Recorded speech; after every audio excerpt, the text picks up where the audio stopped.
कोणार्क, अपना शहर अपनी बातें।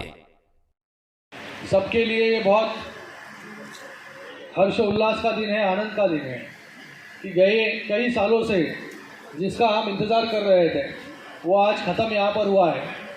और आज यहाँ पर सिंधु भवन जो है उसका उद्घाटन यहाँ पर हो चुका है।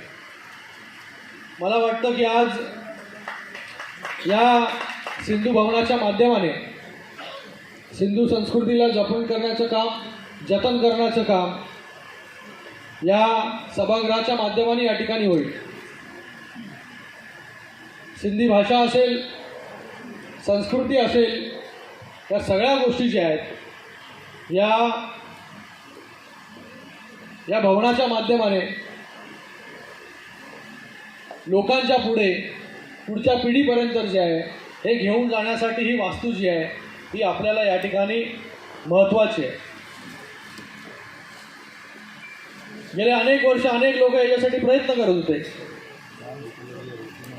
मगाशी माझी महापौर या ठिकाणी म्हणाला की याची नीव जी आहे ती त्या ठिकाणी आपल्या माजी आमदार मॅडम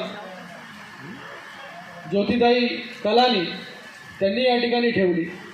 त्यानंतर नगरसेवक जे आहे कुमारीजी आणि त्याबरोबर सगळ्यांनी बाकी सगळ्या नगरसेवकांनी जे आहे हे आपण प्रत्येक वेगवेगळे विषय या ठिकाणी या शहरामध्ये सोडवत होतो। पण सिंधू भवन जे आहे हे गेले 6 वर्षापासून त्या ठिकाणी रखडलं होतं। हे सिंधू भवन कधी होणार याच्यासाठी सगळे लोक वाट पाहत होते। या सगळ्यांचं मी या ठिकाणी खूप खूप धन्यवाद व्यक्त करतो की आपण सगळ्यांनी पाठपुरावा केला आणि हे सिंधू भवन या ठिकाणी उभं राहिलं। उसको दिखाने का काम भी जो है मुझे लगता है कि यहाँ पर होना चाहिए।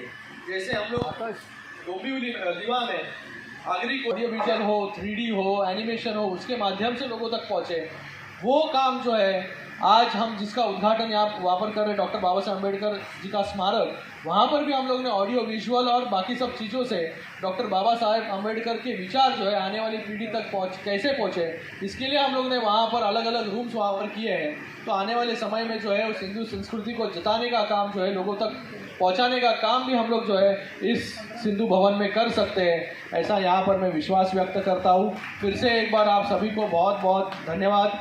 जय हिंद, जय महाराष्ट्र। कोणार्क, अपना शहर अपनी बातें।